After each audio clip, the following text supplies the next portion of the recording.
I'm pretty sure I would want to bring a group of kids from my community to see how their community affected the world. Yeah, like man. to see the kids from Queensbridge and know that it's big. There's some people that they never left them 6 blocks. These children. I know. You know, Nas, he pays for kids every year to go for the last 10 years quietly.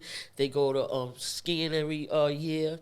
This year they went skiing in Disney World, so I can imagine them same kids we could bring to the Hague City or the Amsterdam, out the country, and like, yo, listen, see the world. Look what hip hop. Look what your forefathers created. So that'll be dope. I think this is a new direction, right, of this time and age, and I think we are the fathers, right, of that particular movement right now, and I think we should be on it and make sure it's going through. Absolutely.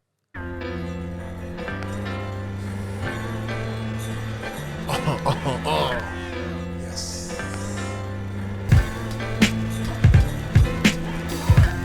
Yes, life once again. Speciale gasten in the building. We hebben JaRock, Queensbridge in the building. Mr. The Haque, what's good? Salute.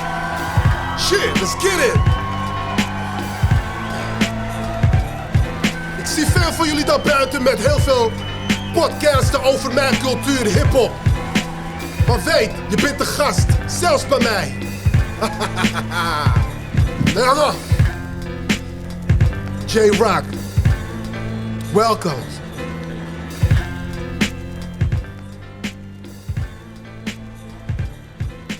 I'm happy to see you here, man, like in the podcast. The #1 Dutch podcast. I appreciate you having me. For real, man. Yo, JaRock, man, we was talking like before, like, I really didn't know, like, who JaRock is and what it is exactly you're doing, right? And then you told me that you brought out a book, right? Can you tell me something about your book? What's the name? What's the title of the book? So the title of the book is Life in Queensbridge. And basically it's a memoir about my life of growing up in Queensbridge, traveling with most of the stars that you know and came to love. And just regular experiences in life and exploring them tensions that we deal with as a justice-impacted youth and a young adult. Yeah. And if you got to describe Queensbridge, what can you tell me? In one word, or? Nah, just take your time, man, bro. Describing Queensbridge is like a metropolis within a metropolis. You know, it's 96 buildings, 6 blocks. Growing up there is like I couldn't ask for a better place to be grown up with. Like, you know, just from hip-hop alone, but not even through hip-hop. Like, we have a lot of civil servants. We got the most population of African-American firefighters. Like, from one block, we got about like 8 or 9 of them. That's a chief. We got judges, lawyers, couple of professional basketball players. Like, people from all walks of life. Yeah. Not just the entertainers that you know and love. Like, the community is like a real tight-knit village. And the diversity of the people. Right. What is that like?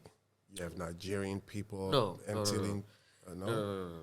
Like, well, it's interesting that you say that because now when we was younger, they killed one of the elders, right? And we had plugged the bridge up. But after we did that, like, it was a big kid protest, and they like integrated our hood after that. Like instead of like in Chicago, they cut their hood down, they tore it down. In our hood, they just brought a lot of Chinese and a lot of Indians there now. But when we was younger, it wasn't diversified. It was like one Caucasian man that we all knew. He ran the rec center. His name was Bob. And that's really it. I heard you got a special like hood, a neighborhood in Queens, like from people from Suriname. Yes. Is that correct? Because I'm from Suriname. In St. Albans, there's a big Suriname community. Wow. They have an event. It's like we from Western Queens. That's in Northern Queens. Okay, so I should move to like Northern Shadyville. Queens. Big Big, Man. like one of the biggest in America, actually. Wow. Suriname people, yep. Dope. And did you ever get a chance to like eat Surinamese food? Well, this project that came about over a plate of Suriname food. And it led to a talk that led to other talks, and it was that's what happened. Like, and that's how the album got done, actually. Yeah, really. Yeah. Back to the book, man, for real. Like, I want to know, like, where can we order your book? You can order it on Amazon, Amazon.com. It's called Life in Queensbridge by Infinite George. My name is Infinite George. Everybody calls me JaRock. But the book is about a young man becoming a bigger man, and I was faced with adversity and incarceration, and they was trying to murder me, and I didn't have nothing to do. I couldn't leave the cell, so I just wrote. How did they try to murder you? Poison in the food. Oh, really? So I really couldn't eat. I just could pray and try to drink the water, but I was nervous about that. Yeah. Assault. So I had. You know what they do out here? I don't want to cut you off, No, go but ahead. you know what they do out here? What? If they are, if they're getting suspicious, like something funny is going on, they drink the water from the toilet. Right. No, it's just it's similar. You know, this is incarceration, so it's the same in every country. Some worse than others, but I knew that I was gonna go out with a fight. But to clear my mind, right, because, you know, it's a mental, like incarceration is mental warfare. You have to be mentally strong, right? Yeah. So to clear my mind, I talked about all my stories with my friends. Like, they entertainers to y'all, but these are really my friends. We suffered losses together, whether it be parental, whether it be platonic friendships. And going through that, I could talk about so much, but I didn't want to put just our business out there because it's been enough out there.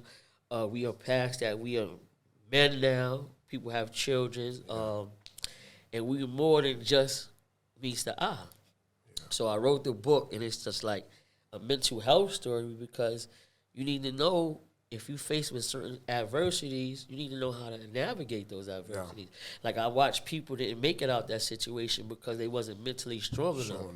You know, whether it be prayer, whether it be just something to do. You gotta, like, it's jail is mental warfare. It's not even physical. And what did you do, like, to survive? I wrote about Queensbridge. You just did the book? Yeah, wrote about Queensbridge. Like, I got stories for days about just traveling the world. Like, it's one thing to say you can trap my body but can't trap my mind. It's another thing to really do it. Do it, yeah. Like, you get what I'm saying? It's hard to do it. Like, projection is hard, but I was able to use the pen and talk about my life growing up in Queensbridge. It's a phenomenal place. We like a great community. I got a relationship with most of their mothers and fathers, their grandmothers. Our parents hang together, which their parents hang together. Like, right now, in this group that you just interviewed, it's like 4 generations of QB. Yeah, man. You know, so that's what the book is about. You know, I was highly educated. I went to, like, Muslim school, Jewish school, and Catholic school. Dope. And I had the choice. I'm predominantly Muslim, but as a young, I didn't understand why they were sending me through that. But I'm more grateful it now than anything, like, well-versed. And that's most of us. Most of us, like, you hear it in the rounds. Yes, that's our life, but it's a culture here. It's a family. Like, we well-versed and trained, etiquette, and religion. Dope, man. Mr. Man, like, I'm going to, like, speak Dutch now, huh? Right. All right. Are you want me to speak English? Yeah, we can do it in English or okay, or you Dutch, know, right. I mean, like, how did you came up with JaRock inviting, you know, him to the party? Because, like, the MC part I can understand, but you wanted to, like, go a little bit deeper, right, into the whole thingy, and you invited somebody that wrote a book on Queens. It's funny because last year on our festival, I Love Hip Hop, Cormega was performing. I invited Cormega, and he was telling me about, yeah, my friend JaRock is coming over. So, yeah, cool. You did the merch for Cormega. Yeah, that was cool. And we started talking, like, and I was already working on the project, and I was like, yeah, it's a little, like a dead end at the moment. And he was like, yeah, man, got to make it right. So yeah, we kept in touch. Yeah, he helped me connect to the other guys like Nature, Godfather Part 3, a lot of the guys. And then at one point the album was finished, and yeah, then I saw he was releasing a book. I didn't know. We didn't talk about it, nothing. But yeah, he's like you said, a friend of all of these guys. Like for us, it's like, oh my God, this is him or. He's the connection to the rest of the Queens like people. Exactly. He was like almost like an A&R or something. Now, he was like you know, we talked, right, and he had a problem, right, but it wasn't a problem for me. Like his passion and how he respect my hood, it was important to me because my friend, I don't know if he's still here. Well, Capone, however the thing went, it was stalled, right? But it was more important for me that we make it right as a culture. Queens was the culture and the people, because if we say something, we're going to do it. Yeah. So it was important to me to get the job done. Not only was his dream, it was just we representing something here, and it leads to this, because I was trying to do something myself as far as get us all on tour together. So it's just like bringing an olive branch and stealing it and getting his project done. Dope. Yeah. And you succeeded. Yeah, and the album, I finished it like end of November last year.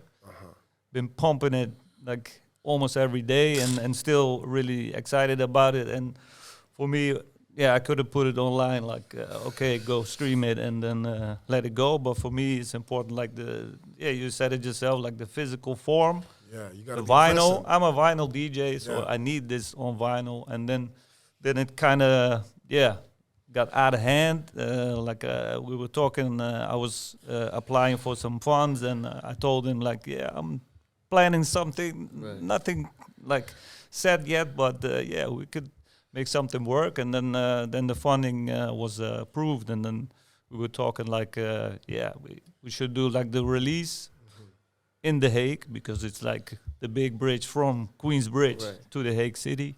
That's the bridge I was talking about just a minute ago. Yeah, you understand? Like, is we extended the bridge, you know? Yeah, man. And and then we were talking like okay, who will be dope to get over here, because the funding was like for 3 or 4 people. In the end, the tickets were cheaper, so the puzzle was like, okay, let's try to find Noid. He was the last addition to the lineup, and dope. Yeah, we had the release, and it was dope. Dope. JaRock, do they do funding in New York? Not funding like that. Like, you know, it's important. It's good that y'all brought this up, because, like, really, I asked my friends to do me a favor. Like, you know what I'm saying? We got plenty more we got plenty more other places, right? But it wasn't about monetary with Sweets, because it was like more of a camaraderie thing. Like he had an issue, right? Yeah. And the issue was personal to me, because we gotta represent. It's like if you doing your podcast and somebody felt wrong by your podcast, knowing you just a couple of minutes we spoke, you would want to make that right? Yeah. So now I have a whole culture in Queensbridge full of dope people, MCs, and it's important for me to represent that right. Like, I want to be representing right wherever we go around the world. I don't want to go around the world. Like, I was backpacking Europe at a time, and Omega was going to be over there. I said, I'm going to get some merch, and I want to meet in Sweets, and he got an issue. It wasn't an issue for me. It was his issue. But I knew I could solve it. And like, these are my friends. Like, I didn't want to misrepresent it. Because, you know, we all fighting demons, and you go through things. That's another story. But that's life. That's life, right? Yeah. So it was like I sat on the picnic bench in the Zuda Park Theater, and it was just like, that's it. So I'm like, we gonna straighten it out. He looks at me like he gets that all the time. Like, So when I got back, I called all my friends. I asked them just, listen, I need a favor. He was like, what? I said, I need you to do this for the low, or and we got it done, right? Yeah. But it also showed, like, because I had a goal. I got set in themselves. Like, my goal was to see a whole Queensbridge tour. Yeah. right? So as we, like I'm here on this podcast, we got a big podcast, and we looking for promoters to book us. I'm JaRock _QB on Instagram. My email is localijg@gmail, and they could get in contact with you or Sweets, and we could bring a lot of the people from Queensbridge here just to in unison. You know, he put an album, that was his thing, this was my goal. So it's like the universe connected us. Like, that's just my opinion, because it was like I was coming from Paris, going back and forth, and it was just like Cormega was here. He had a problem. This wasn't a problem for me. Like, these are my friends. Like, it's not. He's not Capone, the artist. I mean, he's Cayenne, Holly. Like, you know what I'm saying? So I could call him. Yo, listen, how about this? Or how about this? But we got a bigger thing, and you know, a big misconception about us that we don't get along. Like, family has issues, but we are. We family. At the end of the day, y'all tight. We beyond tight, and people don't notice that. I want to change that stigma. We moving past that, and we bridging the gap. We bridging the gap between your city, my city, The Hague, and just hip hop. Like, you know, exploring tensions that need to be explored, whether it be mental health, whether it be drug addiction, whether it be relationship issues with women. We men, like, we entertain, but we have these other issues that we can explore too and change the world, but through hip hop. Definitely. That's why I brought up the funding, because if New York has a funding, right, and out here we have funding, we might be able to sit down, put our heads together, and do a funding exchange. You understand? Right. So that people from Queens can come here and get funding. Right. And vice versa. And this is how we close the gap, man, bro. So I want to thank Mr. for setting this up, because I think this is like a starting point. Definitely for a brighter future. No, it's great. You the know, lady for the embassy, like, she gave me a card and told me to email her.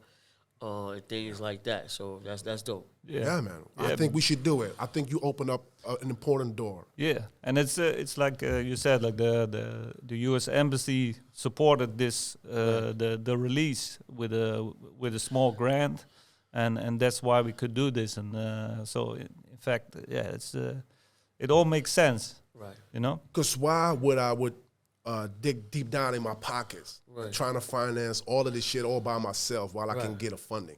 Yeah, and it's cultural differences. Yeah. I'm pretty sure, like, I was touched by a little kid. I don't remember his name, but he was an orphan, you know, and it was just like something drew me to this young man, and he couldn't speak English, but we had a translator, and I just explained to him, like, you're gonna be all right. This ain't the end of your life. Like, you don't have any family, but we all your family. You getting love here, and this man bring you here. So it was deep for me, because I wasn't an orphan, but I understand his story. Like, to just not feel wanted, or just going through so much at so young age. Like, all of us here, you hear the music. Like, we've been through a lot of pain from kids, and I'm pretty sure I would want to bring a group of kids from my community to see how their community affected the world. Yeah, like, man, to see the kids from Queensbridge, to know that it's big. There's some people that they never left them 6 blocks, these children. I know. You know, Nas, he pays for kids every year to go for the last 10 years quietly. They go to skiing every year. This year they went skiing in Disney World. So I can imagine them same kids we could bring to the Hague City or to Amsterdam, out the country, and like, yo, listen, see the world. Look what hip-hop, look what your forefathers created. So that'll be dope. I think this is a new direction of this time of age. And I think we are the fathers of that particular movement right now. And I think we should be on it and make sure it's going through. Absolutely. I'm dope. I'm with that. I want to thank you for your time, man. I appreciate you. And let us all stay in touch and connected. And tell all the people, man, we looking to do shows over here, so get in contact with me, JaRock. You're sitting next to the triple OG of Amsterdam, man. We got this, man. We got this, man. No problem, man. You want to give a shout out? Shout out to Sweets, Danielle, beautiful, your city, Amsterdam, the Hague City. We felt the love, we felt the warmth, from the food to the people, the culture. And I just can't wait to get some little kids from America, Queensbridge probably to be exact, to see your city in a different life, because, you know, Queensbridge was Dutch colonized. I know. It used to be New Amsterdam. Right. That's why I'm gonna go take it back in a minute. Chills. Give me a minute. You know what I'm saying? So, because Harlem is Haarlem. Absolutely. Yonkers is a Dutch last name. Yes. You see? We got Brooklyn, it's Breukelen. Exactly. You see, so like New York used to be New Amsterdam, so you know, we got some plans. But we gonna take it back. We gonna take it back, no doubt, man. Yes, sir, Mister. You wanna give a shout out? No, I wanna give a present. It's the vinyl album and the T-shirt. Queensbridge to the Hague City. That's crazy, man. That's love, man. That's what's up. That's what's up, you man. know? Shit.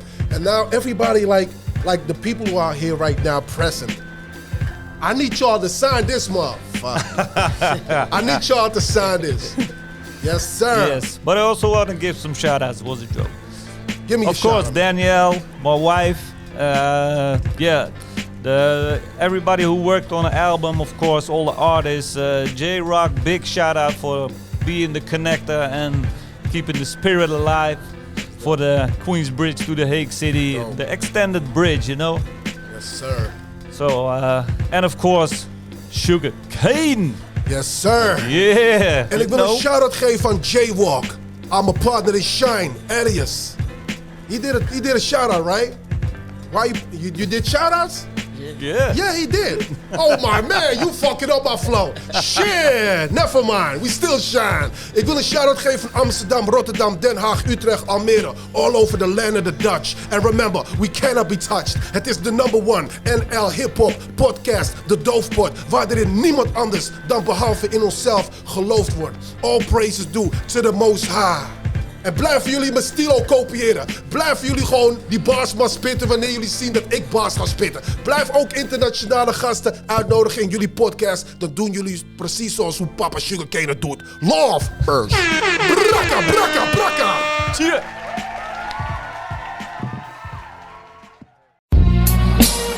My life is going from left, right, left, right. My whole life I've been going from left, right, left, right. You don't know. Every choice man make you have to know who you are deal with. Cause God lives. To watch every step you take. You can't hide no secret. Listen. Tell him. All that my heart does these days is pumping bad blood I feel circulating within.